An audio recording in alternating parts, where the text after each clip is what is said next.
I have attributed success to attendance and to large group gatherings. And hey, if I can put 200 men in the room, that's a win. That does not build men. So true. And because I've had the wrong view of how do we tackle this problem for too long, I have kicked the can down the road. Yeah. When I should have been, focusing on what I am now and starting small, building something special. Welcome to the Christian Leader Made Simple podcast. I really hope this episode helps you learn and master the skills you need to grow your leadership effectiveness and enjoyment. Be sure to hit the subscribe button to get notified as soon as I post a new session so you don't miss a single episode. I'd also greatly appreciate any reviews, likes, and shares that you can give me. It just helps me extend my reach to more people. So leaders, I know just how frustrating it can feel when you're in the weeds of work or ministry and life is chaotic, you're struggling to feel effective, and you're just not enjoying leadership as much as you could be. And so to help you, after many years of leadership and executive coaching, I've developed a framework called the Christian Leader Blueprint that'll guide you to find clarity in your life and leadership. It'll help you gain a better rhythm of life. It'll help you see yourself more clearly, to leverage your strengths, and you'll produce more productive relationships. It's a step-by-step guide to leadership transformation. And I have that in two formats now. I have a free short guide that you can find on ryanfranklin.org, and I have a book, The Christian Leader Blueprint. And you can find that in any format, including an audiobook, wherever you buy your books. I have a few more things on my website that you may be interested in, so just head on over to ryanfranklin.org and check it all out. And now, let's get to our session. Welcome to the Christian Leader Made Simple podcast. On the show today, we have a tremendous guest, Pastor Jerron Carney. Jerron has been the lead pastor of Woodlawn Church in Columbia, Mississippi since 2013. And in addition to pastoring, Jerron has founded two nonprofit organizations, Impact Community, which supports church planners, and Hope Community Collective, which works to add value to families and communities in South Mississippi. And through these roles and organizations, Jerron has repeatedly proven to be a tremendous leader. But one of Jerron's special focuses for many years has been his desire to make a lasting impact among men, to build men who are full of faith and character, that serve others, serve the kingdom of God. And that's going to be our primary focus of today's conversation. We're going to focus on men today. So Jerron, welcome to the show. Hey, Ryan. It's good to be here. I'm honored to share this time with you today. Yeah, I know you have a ton going on. You're a busy pastor and you have your hands in a lot of things. So I greatly appreciate you. You're one to be talking your time. in that area. Yeah. But I do greatly appreciate you doing it.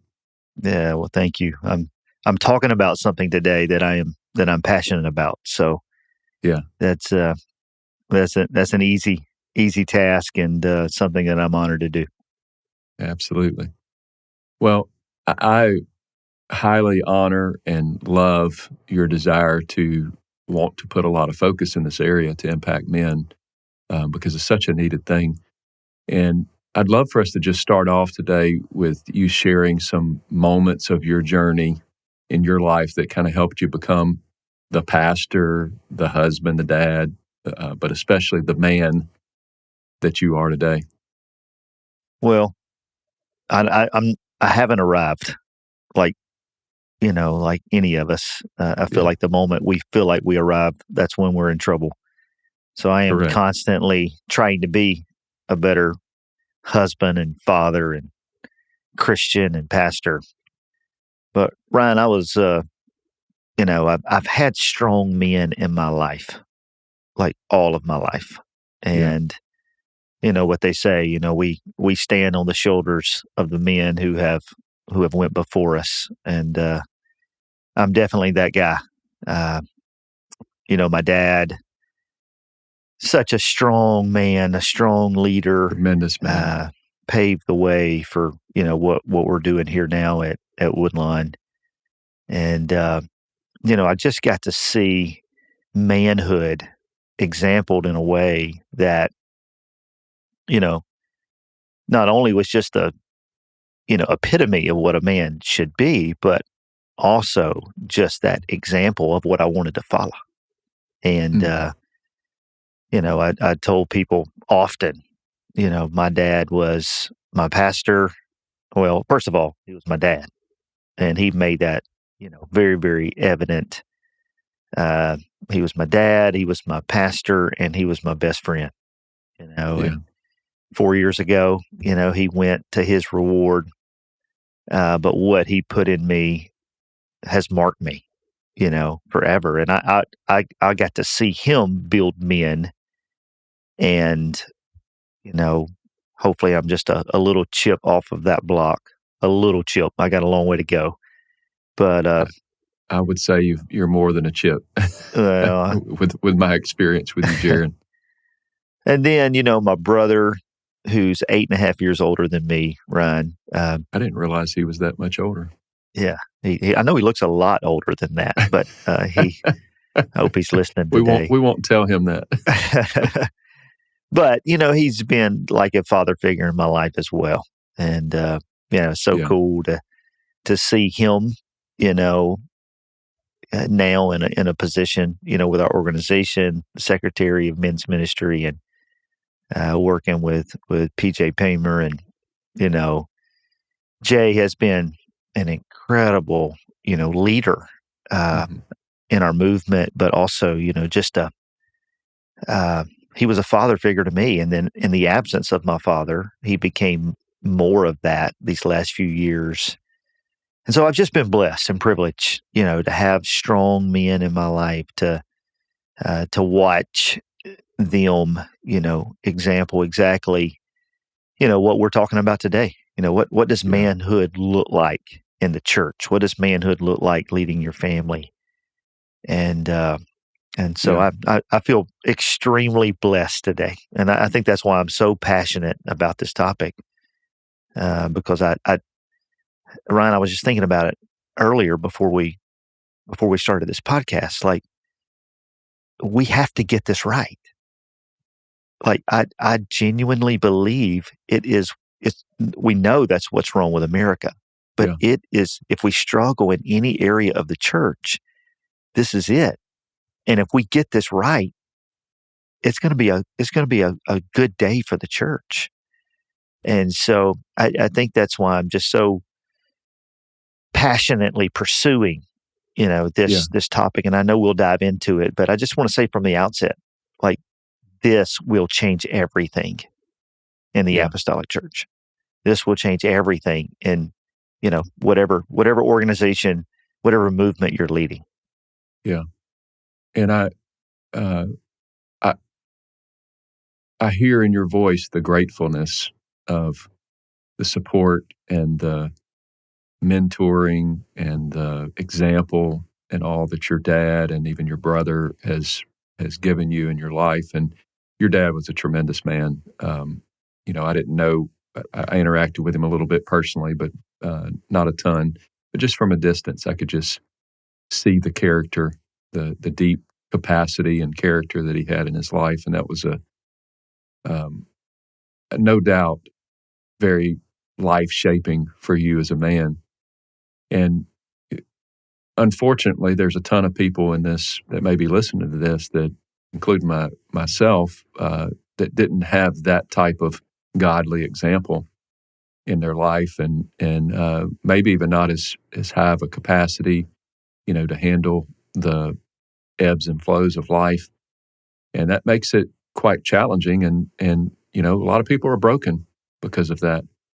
And Yes. but I think because of your example, because of the things that you have grown in your life, it feels like to me that has positioned you to be able to speak into men that are broken into their lives and really lead them from a pure and a healthy place in ministry. Would you agree?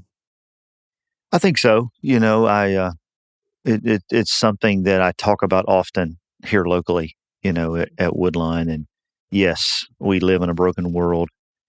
Um, I think, some of our biggest problems, especially in our nation and our world, is absent fathers. We know Yeah. that. But I think that has crept into the church right. And, you deal with it as much as I do, broken homes and broken Yeah. relationships. And, there's that absent father, factor in the church as well. But Mhm. what I see that is more, I guess, alarming is we have absent spiritual fathers and men that aren't leading, at a capacity Yeah. that their family needs them to lead. And we can go into that. I have a whole thing on why I feel like, that they've lost their voice. And Let's go there. Why do you feel like that? Let's let's jump into that if you don't mind. yeah, well, you know, I I think Ryan, um, you know, men have made mistakes. Yeah. This is what I see more than anything. They have not always lived up to, the calling in which, they have felt upon their life, or they fell prey to sin. And, one thing led to another. But when they make that mistake, there is a condemnation that is placed upon them as the spiritual leader, as the priest of their home. And for whatever reason, they cannot get past that mistake. Hmm. And it has silenced the voice of good men in our churches. And they don't feel worthy to lead. It's that Many shame, times. that shame, that guilt. Yes. And I very rarely do I see a man that has made a mistake that is able to, in their future, put that mistake behind them and lead in a way that honors their calling. And What go ahead. that you are so right in that. That's a very common thing that I see even in pastoral counseling at POA. Very frequently. And what do you think is the solution to that? I obviously, we got to keep teaching it, preaching it. We have to keep, just instilling into men that Yeah, you are not your mistake. You exactly. you uh, you You don't you have to be can step defined back by in. that. Yes, you can step back into what God has Would you called you. would you say that um, I just know how powerful the presence of love and relationship is, and would you say that remaining with someone, like if I'm going through a dark time and maybe I've made a mistake, and Jerron Carney comes and like loves me anyway, is there present with me, doesn't shun me, um, like maybe somebody in my past would have done that triggers that shame and all in me today. But to me, and and that relational impact of I'm going to love you anyway is a huge factor. Yes, I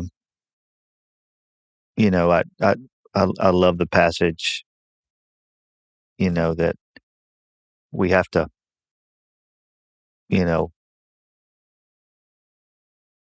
love we have to love ourselves. Mm-hmm. And, there's too many men that have fallen out of love with themselves. Yeah, that's so true. And You got to love until yourself first if you're going to Yes. adequately love somebody around you. And, I believe, you talking about being present, it's just like with leadership. More of this is caught than taught. Yeah. And we got to create a culture in our churches that is true mentorship, that is true one-on-one discipleship, that's not just saying, "Hey, we're there for you." Yeah. But be there for 'em. Well, exactly. And I think the like our 7 ministry at POA or addiction ministry and all, they've grabbed hold of this and it's working. But why can't we do that in the general church as well? Creating an environment of grace where we love, care, and truth, where we teach people, where we help them grow their capacity, where we help them grow out of those wounds and that sort of thing. But there's no reason why that we can't incorporate even some of the same things that are working in addiction ministry right in the church. Yeah. What are you seeing in that addiction ministry that is working, that you feel like we can emulate to? Now, wait a minute. I thought I was the host here. Yeah, I know, but I just, you've intrigued me there. I would say it's the environment of grace and truth. It's the environment of unconditional love, but not just rose petals, and it's not just a hammer. If you only have a hammer, it's gonna create shame. It's gonna create people hiding from not wanting to show their vulnerable parts of their life. If you do rose petals only, love, care only, you don't have change. And Yeah. I think the Lord calls us on several occasions, John 1:14, I believe it is, to grace and truth. And we got to lead with grace. We got to lead with love, care. That's what brings people's guards down, the vulnerability of people, so that we can give them truth as well in a loving, caring way, not with a hammer. And I think so many people have been raised where it's either a hammer or it's love. And so the love only is going to leave a person immature. The hammer only is going to lead someone to rebel. But a combination of it in the midst together, like an integration of the two, is what is going to create that environment. And I think the addiction ministries typically have that right. That's why you see people being able to, get their, 5-year chip, 10-year chip, or, because they have that grace and truth environment that they've created. That's so good, Ron. I kind of like this. I'm just going to start asking you these questions. Let's shift this back to you, Jerry. Hey, but honestly, in this topic that we're talking about, it's more difficult with men. Oh, it is. Because men don't want to let their guard down. Exactly. And think about it. Why? Because they got hammered by a dad, by, a mentor, a pastor, an uncle. If they show their vulnerable parts, they get hammered. And that's created a sort of a tough side. And so let me ask you this in regards to men. How is that going today? Are men too soft? Are they not too soft? Not soft enough? Yeah, I think it's a double-edged sword. I, Yeah. I think the general answer is yes, they are too soft. I think, our world has our world has overcorrected. Mm. And To love only. so, yes, Yeah. it's more of, just, I mean, it it's a tough subject, because yes, the church is called to love, Mm-hmm. but when it comes to men, you know, being soft or not, you know, we are we're creating a culture that, in my opinion, is passive, is, again, because they've lost their voice, they Yeah. don't feel like they can step up to the plate. They don't feel like they can lead their homes, lead their wives, lead their Mm-hmm. children. And then, at the same time, like, I do think, that what you're talking about, grace and truth, has got to be a part. I'm just thinking about my own life. Like, some of the strongest men that I know would get down on the floor and weep with you. Yeah. Like, that's not a sign of being soft or being weak. Mm-hmm. True men understand, their role and calling as a man. My dad, he was a nurturer. Like, Yeah, he that's what made was. him a great pastor. You know, he, he could walk in the room. He was 6'2", Ryan. He could walk in the room, just his presence. He was a bigger man. It Manly man. commanded. Yeah, he is a manly man. But he commanded, attention, when he walked in the room. And so, obviously that's there, but at the same time, he had the ability to make everybody in the room feel like they were the most important person in the room. Hmm. I have heard so many people make that statement. My dad was a nurturer to my kids. Yeah. Like, he was more of a nurturer than my mom is. So are we creating a generation that is too soft? I think that the general answer is yes, but at the same time, when someone understands their role as a man in the kingdom, Yeah. that love, that nurturing spirit, that forgiving spirit, that comes along with it. Like, Yeah. that's who we are as men of God. Right.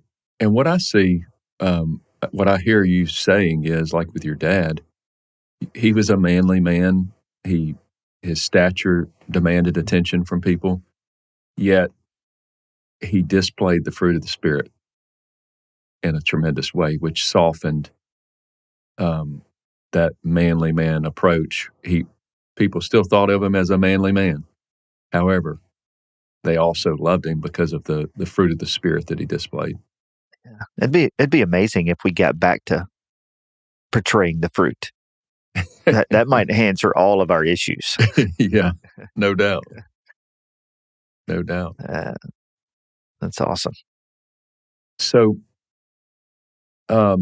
just kind of shifting here a little bit to temptations. Men have a ton of temptations, from, you know, sexual things to power to, you know, the list can go on and on. What do you see out there? What's some of the solutions to avoid some of these temptations? And we can even talk about some specific temptation. Yeah. Ryan, we hear the word accountability, accountability, accountability, and I'm for accountability, obviously. Uh,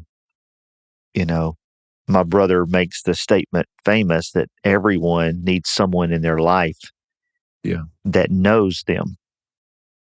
And he says, I'm not talking about KNOW. I'm talking about NO. Everybody needs someone in their life that can know them. No, Ryan, you don't need to go there. Yeah. No, Ryan, that's not a good direction. And I'm for accountability. In fact, I've put, many men in our church on what I call a radical accountability plan. which is, that's basically when they fall or Tell me more about that. Radical accountability plan. I love it. well, it's obviously we deal with men that fall to sin, Yeah. and they come needing help, needing someone to be with them, to guide them. And I wish I could be that to everyone. I'm sorry, I just lost one of my AirPods. But my and so I've placed them on this radical accountability plan. I've got several men in my church that stepped up to the plate to be accountability partners. And so, the approach there, Ryan, is that for 90 days, they would talk to their accountability partner every single day for 90 days. I prefer that to be done on the phone, like in an in-person phone call, but some of that is done through text, just the way we live now. But every day for 90 days, they have to answer, questions such as, hey, I prayed today. Mm-hmm. I read my Bible today. I did not have any connection with a person of the opposite sex outside of my wife. And basically the accountability plan is built around the struggles in which they Right. which they have. I didn't look at pornography today. I didn't. And so it's that 90 days. They have to meet in person once a month. And, obviously they pretty much see one another at church. They have to memorize Psalms 91 and like the entire chapter. It's radical. I know, and men aren't used to it. Mm-hmm. But in every situation that I place on this radical accountability plan, there has been there's been growth. There's been a thankful spirit that they did it. They saw progress in the midst of this. And, What do you think that does to the man that's struggling and going through this? What does that do to I would say not have to, but get to go through this 90-day accountability program? The first thing, it tears down the walls of, I've got to be honest with this guy. Like every day I'm having to tell him whether or not I looked at pornography today. So it's sort of removing the mask, the Yes. hiding. Yeah. And, if you do something for 90 days, chances are, you've went a long way in conquering, Absolutely. that stumbling block or that sin. I know what they say. If you do something for 30 days, it becomes a habit. What if we take that to 90 days? What does that look like? And how important is that relationship that is being built over those 90 days, do you feel? That to me, Ryan, that's more important than, the questions that they're answering. Yeah. It Or even builds a bond even there. if it's more important than them even lining up, even if they're still struggling to some degree, you're establishing a relational connection that, can help them move towards healing in that area, but also you're given that accountability partner the opportunity to show grace and love. Yeah. Would you agree? Absolutely. And you want to make sure that your accountability partners are men who will show grace and love. It Yes. cannot just be, Yes. hey, I'm here to catch you again. It's because typically in that 90 days, there is there's going to be another struggle that comes up. Mm-hmm. It's not 90 days of just smooth sailing and, Well, yeah. I mean, likely that pornography or whatever is a medication or a cover up to something that's deeper. And Yeah. so and I'll something's say gonna come this, up. as of now, I have yet to see, that partnership happen, that radical accountability partnership happen that in that 90 days, there is not a spiritual moment in a service at the altar where those two men aren't weeping on one another's shoulders. Yeah. Because when you tear down that wall and you get rid of the mask, with someone, of another man, like that's easier said than done. Yeah. There is a bond that's formed, a relationship that's started, and Does it stop at 90 days? no, that relationship, it's for No. a lifetime. Yeah. And so it's been fun. I wish I could tell you that it was a fix all. If it was, I'd have everybody in my church on a 90-day accountability plan.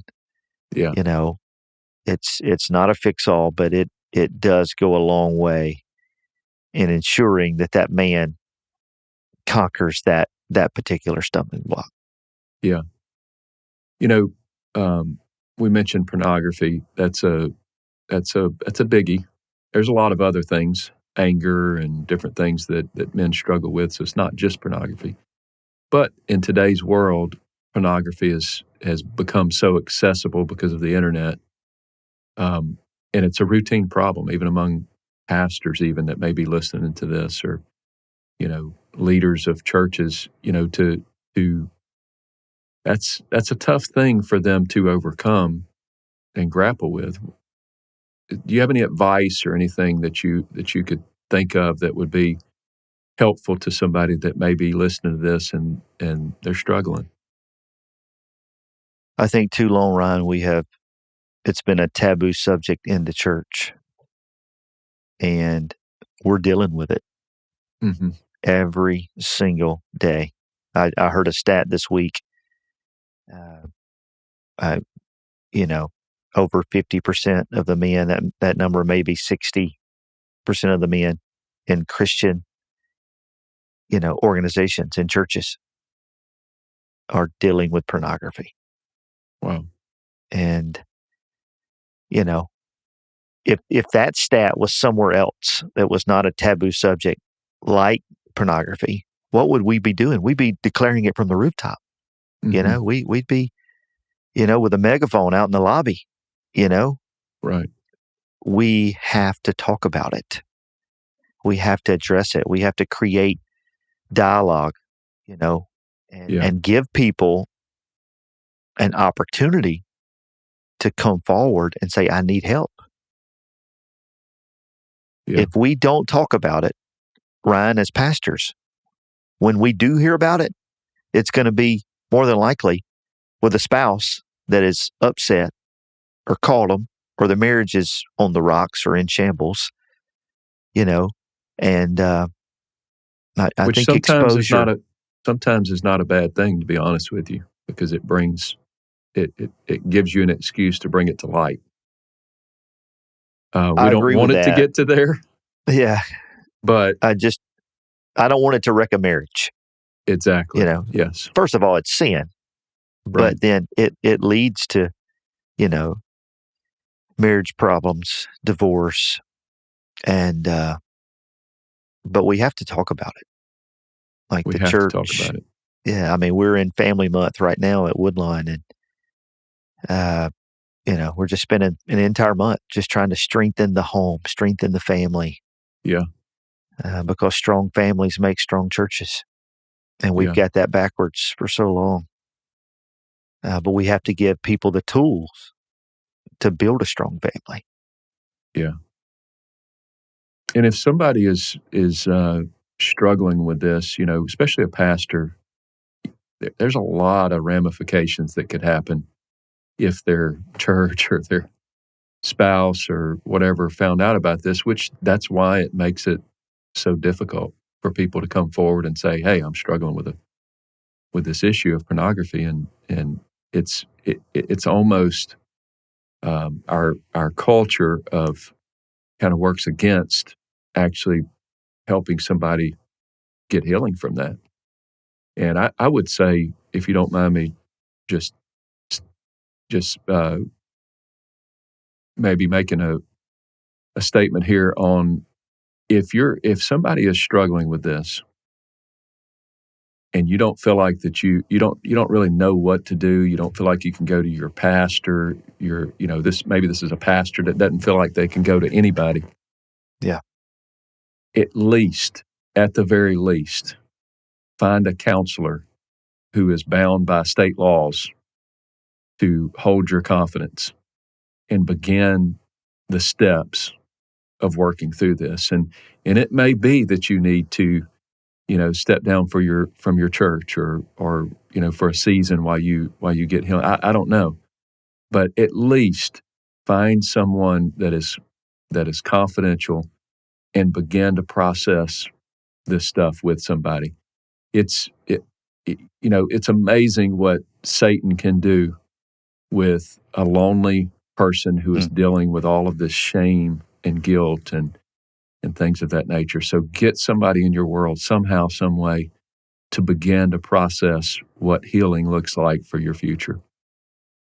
That's so good and so true, Ryan. That's it seems as if this is only growing. Yeah. It's I wish I could tell you it's getting better. Yeah.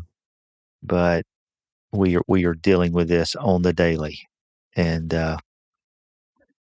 we gotta help solve it. It's a huge problem in the life of men in the church. It is. It is. So, shifting again a little bit here,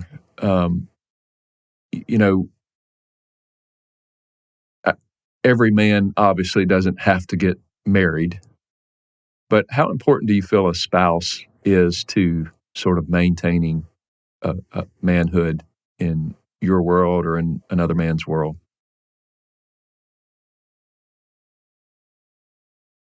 Ryan, I don't think we can stress this enough. Like it's, I married up, you married up. Absolutely. Our spouses are. Our spouses actually came from the same neck of the woods in Louisiana. Brother Tenney told me I went to the land of milk and honey and found a wife. And I'm so thankful the promised land was good to me. Ryan, because I have a strong marriage, because my wife is, so sold out to, the church, the kingdom of God, her walk with God, it just makes life easier for me as a man, as a husband, father, and pastor. And I told our church this past weekend, I spoke to the young people and young adults in the middle of my message, and I just said, outside of serving God, who you choose to spend the rest of your life with is the single greatest decision you will ever make. They will make you or break you. And, just walking together, just that relationship. We don't have secrets. She has my passwords. I have hers. We are one flesh.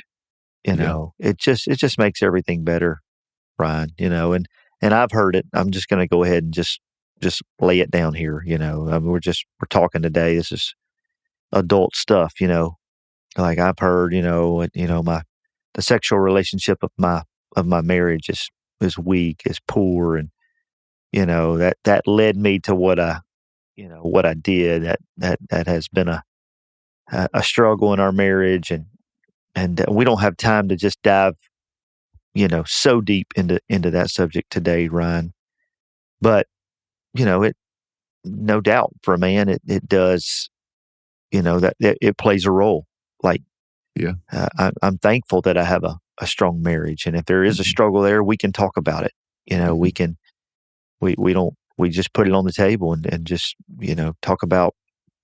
And if you can't talk about it, you need to get somebody else involved that can help you and your spouse talk about it, right? Yes, 100%. Like, you just mentioned counseling, for those dealing with pornography. Like, get help. Yeah. There's too much at stake for you not to get help. Mm-hmm. There is, first of all, your family, your salvation, your children, your grandchildren, whoever's listening today, your church, if you're a pastor. Like, it's just nothing is worth you losing your marriage and your family, your Yeah. soul over. Yeah. And so reach out for help. Like you said, counselors are bound by law. Like, I'm sure you could recommend several. I could recommend several, that I have full Yeah. confidence, trust in. Yeah. You just cannot delay that. And I am a proponent of Christian counseling. Yeah. A shift again. I'm hitting you with some rapid fire questions here. What does the Bible say about becoming a man in your study? Yeah, I'm sure that you have. This is a subject you love, so you've poured your time and energy into studying about this. What does the Bible say? Ryan, there's just the Bible is just full of, scriptures, obviously, about becoming a man and, Mm-hmm. how we are to, love our wife, and our wife is to love us as we love the church and, all of that. But I love the characters of the Bible, of people that I feel like, exemplify, what biblical manhood looks like. The Apostle Paul is my favorite biblical character. I'm right now. Yeah. I'm diving into all of his writings. You don't have to wonder where Paul stands. Much of a man there. Yes, not without heartache. Yeah. Not without struggle and temptation and thorns in his flesh and But I just picture Paul as just a man's man. Mm-hmm. Just. But one thing I want to tell you that it's kind of it's created the framework in which I am building the men's ministry at Woodlawn. So I was reading in Genesis, Joseph is in Egypt, and his brothers come to Egypt, because there's a famine, and when they get there, he knows who they are, but they don't know who he is, and so they're trying to convince him they are who they say they are, and their story is correct. And they say something to him, and it just, when I read it, I'm like, that's what we're trying to accomplish. They looked at Joseph and they said, "We are true men." That's what the KJV says. We are true men, the sons of one man. Hmm. And it just spoke to me that that's what we're trying to build, Ryan. We're trying to build true men. Yeah. Sons of one man. Like we're trying to model ourselves after the greatest example servant that ever walked. And so our men's ministry at Woodline is true men. And that's what we're trying to accomplish. And we're building that on 4 pillars, and that is integrity. We feel like if you're going to be a true man, you got to be a man of integrity. Yeah. The second pillar is courage. Hmm. The third pillar is a man of faith, and the last one is a man of servanthood. And I really feel like that if we can instill those 4 characteristics, in every man at Woodline, and the Bible's just full of great men who, accomplished, or maybe not accomplished, but, they exemplified those 4 character traits. Um, And so, Jerron, I'm curious about the courage part. Can you tell me more about that? What your thought process is on that? yeah, stepping into the unknown. Mm-hmm. It's, Because life is full men, of that, right? yes. And, we talk about great men in history. They had to have courage to discover new land, or to take Yeah. a group into battle. Like, To that's, move into the promised land. yeah. I mean, go on and on and on and on. Yeah. It And was. so, I find, and I'm curious about this because I find so often that pastors and church leaders, deep within, they have a fear of failure, hmm, and somehow it takes, and that's so common. I would say uh, probably 90% of the people that I do the CDR assessment on will show up as having a fear of failure. That's their hardwire, that's their core. Doesn't mean that they don't do tremendous things in life, hmm. but they're having to figure out how to generate that courage in their life to be able to move into those hard things. So that's why I asked that question. I think every man comes to a point too, Ryan, where you're like, if I don't do it now, it's not going to get done. Mm-hmm. And I think we have to stir that up, you know, in men, to step out, Yeah. to It's to interesting lead. you say that because a fear of failure will naturally create worry in a person. The worry stalls their decision making and their action. So it's interesting that you say sometimes you just have to do it. Well, I think that's what courage is. Like, Yeah. you're doing something nobody else is doing. You're, you know, you're What's it you're take leading to with. cultivate that, though? What would you say it takes to cultivate that?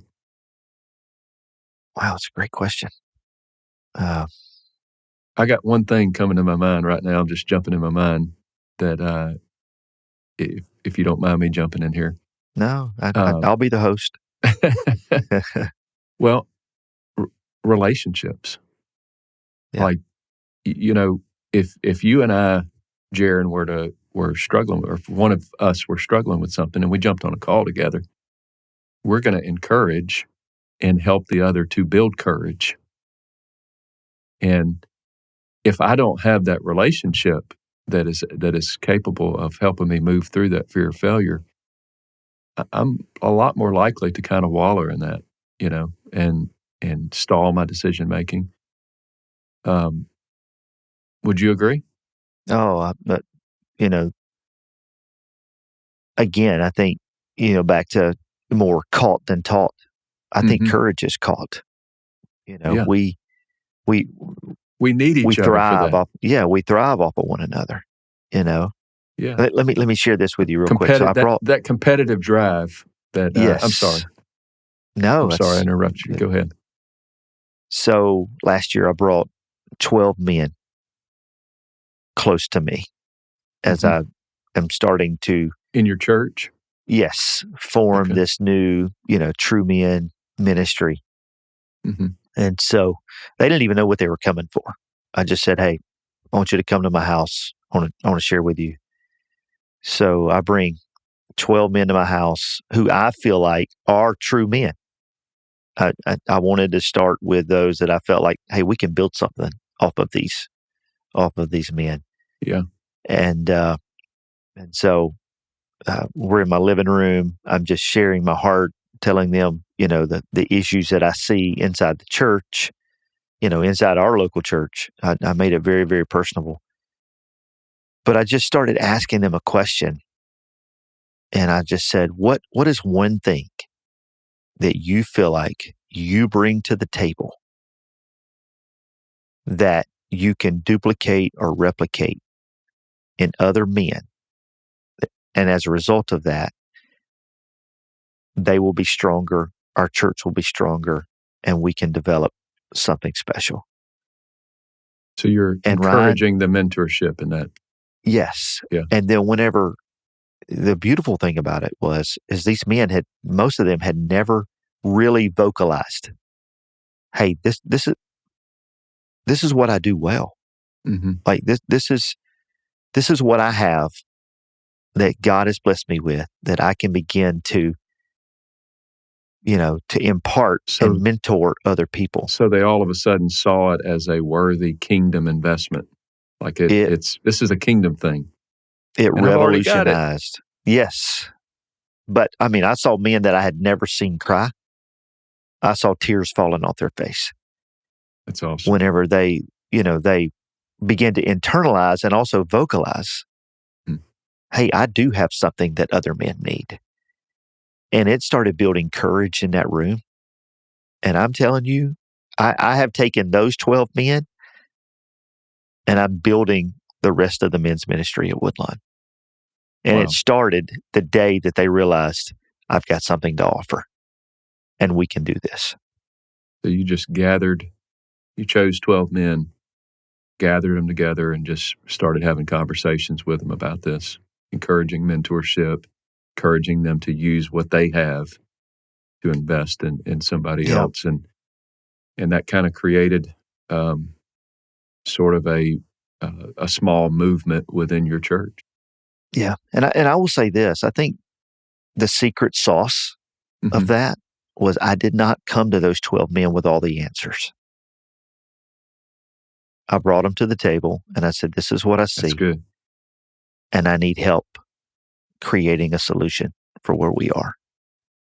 And when men begin to get their voice and they begin to speak up and say, hey, we can do this and maybe we should try this. Yeah. I think too many times we go to the table with all the answers. That is so true. But men, more than anybody, need to feel like I've got something to offer. But let me point out here, I'm hearing in your voice you came to the table with maybe 50, 60% of a plan. Like you had a vision for what you wanted to accomplish. And then you allowed them to build the other 40, 50% of the plan. It probably took a lot of the pressure off of you, but at the same time, it empowered them and allowed them to feel accepted and to have a seat at the table and to feel valued. That is, which is tremendous, a tremendous motivator for people. Yeah. And I will say this, like the plan that we have now is not the plan that I would have come up with. And I've had to come to grips with that. Like I didn't. You didn't micromanage this process? Sometimes I can, but I did not in this particular situation. It's just so organic, but it just feels right. Yeah. And if you want people's buy-in, especially men, you got to give them a seat at the table. You got to let their voice matter. So true. That's so true. That's a powerful statement right there. Say that one more time.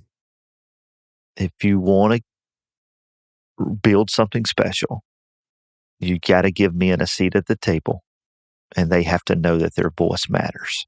That their voice matters. Yeah. That's powerful. That is powerful. And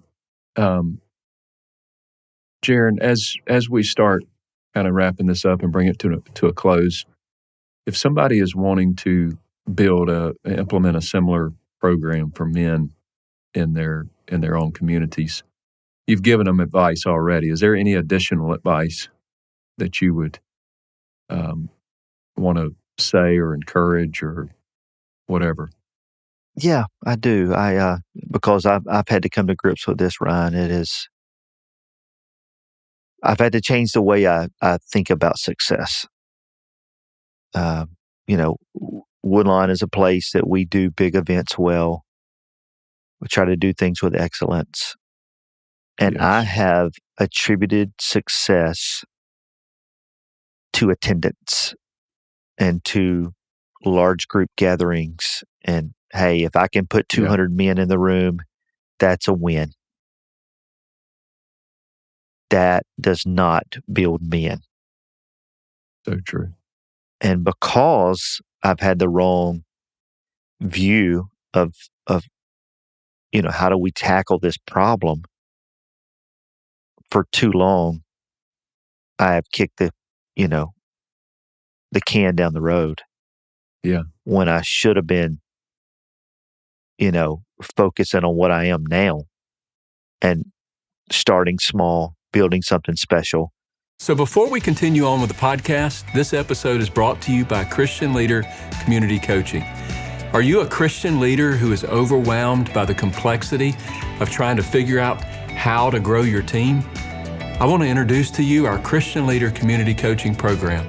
We have an easy-to-use online platform that has a full archive of courses, supportive community, live group coaching, and elements that are customizable specifically for your team. And I've personally seen the quick and enormous impact that it can have on a team of leaders who are focused together on learning and mastering the skills needed to grow their leadership effectiveness and enjoyment. And we want to be a part of that with you. We want to help you create and implement a plan. The community is very much affordable, but I would say that you can't afford not to have focused growth within your team. Your results heavily depend on it. So don't wait any longer. Let's do this together. Go to ryanfranklin.org and join Christian Leader Community Coaching today. I look forward to seeing you and your team inside the community. And now, back to our podcast. Yeah. What I didn't say earlier is now those 12 men, it's turned into 48 men. Oh my goodness. And we're okay with that. We're okay that it's not 200 right now. Yeah. Because we see what's happening. Yeah. And so I just want to encourage you that are trying to, get something started in your church or organization you lead. Don't be defined by numbers. In other words, focus on the people that the Lord puts in front of you. Build the men that you have confidence in, that you know that they can share your same heartbeat. And I'm reading a book called The Multiplication Effect by Mac Lake right now. I highly recommend it. And Ryan, that's exactly, we've got to build a pipeline. And it's amazing the power of multiplication. Yeah. But, if you're like me, you've wanted to get your hands around it and we're going to fix this in 3 months or we're going to fix this in 6 months. And it has, it's delayed what I feel like is so key to the growth of the apostolic church as we move forward. Yeah. And can I share just real quick, please. So this, my pastor is Aaron Soto from Wisconsin. And a few years ago, my wife and I went and did a marriage retreat there. And, we got to the marriage retreat. I've never been to a marriage retreat where they started off with worship. It's typically, crowd breaker, fun, that sort of thing. But we're in there and they started off with worship. And when they did, Ryan, I turned to my wife and I said, "Ooh, there is something different about this place." Like there was a depth of worship at a marriage retreat, And honestly, when you're in a marriage retreat and it's off-site, like a man's mind is way away from worship. Okay. But there was a depth that they immediately went into. Wow. And then that Sunday I went to their church. It was just it was just beautiful. Like I just cannot explain just the maturity I think that's the word I'm looking for, just the maturity that it was just very evident. And so later, obviously, I'm spending time with Brother Soto, and I'm like, can you tell me what that is? Like, I want that, where I'm at. I want that at Woodline. And without hesitation, he said, it's men's ministry. Wow. He said, I have one of the strongest men's ministries in the apostolic church. He said, and the depth of the church comes from the men. It changed my whole paradigm. And it has literally gave me the direction that I am today. Like, I am committed to building men in this local church because I believe it's the secret to what we've been missing and what we haven't focused on. And it's easy for us to let the women lead. It's easy for us, especially in a spiritual sense, because back to men, we don't want the guard down. We don't want we don't want to be so vulnerable. But and for clarification there, we do want women to lead, but men have got to step up. Absolutely. Yeah. I mean, I'm please, I didn't mean that we don't want. No, you didn't. You didn't say that. You didn't say that. Okay. But it just crossed my mind because there are some tremendous female leaders that are gifted. They have all of the right components of their personality to be able to effectively lead. But there is something about a man stepping up and doing what he's needed versus a man taking a back seat and not engaging and not doing their part. And, it's just as important for a woman to step up and do their part. But, obviously our conversation is on men today. And that is a strengthening thing for a church. And I'm so thankful that you've shared some of these things with us today. I do have one more question that's off topic, but before we do that, is there anything else on men's ministry or men in general that you haven't shared that you want to share?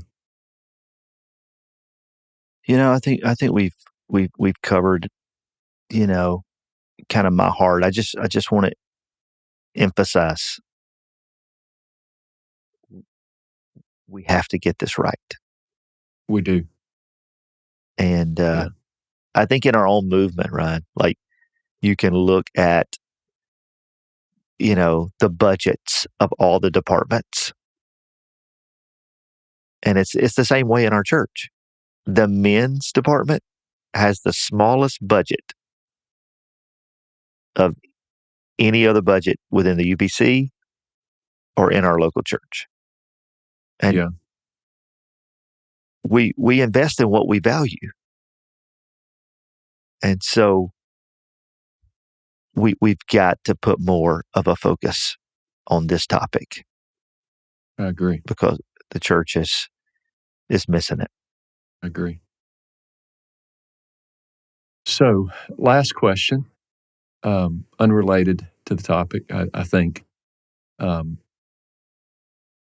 What's one ritual or routine that helps Jerron Carney do what he does every day? You have a high productivity about your life. Besides devotion, just in a practical form, what's one ritual or routine that you do to help you do what you do every day? I might not could have answered this a year ago, or at least not in this capacity, Ryan. But I have adopted the 12-week year mindset concept by Brian Moran. I'm reading that book right now. Yeah, it's changed the game for me because I'm the guy that, like, I want to have 10 irons in the fire, and I've got this going, that going. I got my hands on this, and I get to the end of the year, and I'm like, what did I accomplish? Like, what I do? I stayed busy. I did a lot of stuff, and And so the concept of this book is accomplish more in 12 weeks than most do in 12 months. And the secret to it is that you only focus on 2 to 3 things for those 12 weeks. And for me, it's a ministry goal, it's a health goal, and it's a personal goal. And so I have 3 things in my life right now that get 100% of my attention for 12 weeks. Now, I've got a list made up of the things I want to accomplish after this 12 weeks is over, Ryan. But even then, it will only be, 12 weeks at a time. And that likely gives you a lot of motivation, because if you don't start working on it now, 12 weeks is going to fly by, and you're not going to accomplish it. It magnifies, the magnitude of the day. Like you've got to have such precision focus on those 3 things if you're going to make a difference in 12 weeks. But it's changed the way that I get up, that I'm motivated. And I'm constantly adding things that I want to be on that list one day. But it's made me, be more patient in those areas, because I genuinely feel that if I really give these 3 things my focus for 12 weeks, it's kind of like that 90-day radical accountability plan. Like, what I put at the forefront gets done. Yeah. I mean, if you've ever been ready to go on vacation, and the day before you go on vacation is the most productive day of the whole month, because you got so much you got to get done. It's the same mindset. And so it's changed my life and changed the way that I lead. Name that book and author one more time, if you don't mind. The 12-Week Year by Brian Moran. Okay. It's been around a while. Like, I just got introduced to it. I got my staff, they're also, it's good to have, they promote weekly accountability meetings. They call them WHAMs, so that's good when you're feeding off of one another, building one another.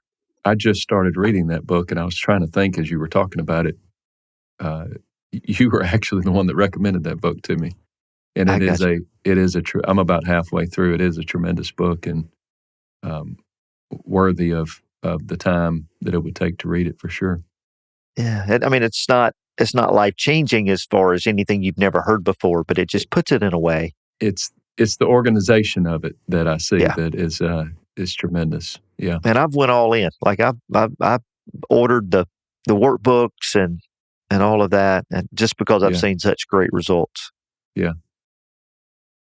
Well, Pastor Jerron, thank you so much for joining us today. I greatly appreciate your time. It's again, I know your time is extremely valuable, and I know our audience is going to enjoy this episode and the things that you've had to say today. So thank you for that. Well, the honor has been all mine, and thank you for what you do, Ryan. You're a leader in our movement, and I'm honored to call you my friend. Thank you for that. If people want to connect with you online in some form or fashion, I know you're an extremely giving person, from small groups, the different things that are going on in your church. You often will help others. And if people want to connect with you and see what you're doing online, where would they find you online? I'm on, Facebook and Twitter. I don't ever get on Facebook to scroll, but Messenger is still active. Obviously, our church website, woodlinechurch.cc, my email is there. And, I'm welcome to call the church. I'm very accessible.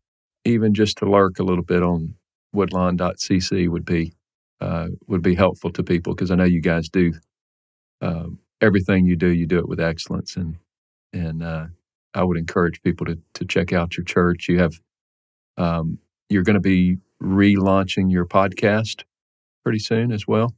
Yes, in fact, we just relaunched that. It's called Woodlawn Talks, Mm-hmm. and excited about season 3 that we just launched, and it's more of a practical. How do we live out the Sunday word? Yeah. And it speaks to our church because they just heard that Sunday message, but I think it will help our audience today. Absolutely. Well, again, thank you for coming on. Thank you, Ryan, and good luck for your podcast this year, and continue to do good things. Thank you. Thank you so much. So this concludes our show today. My name is Ryan Franklin. Thank you so much for joining us on the Christian Leader Made Simple podcast.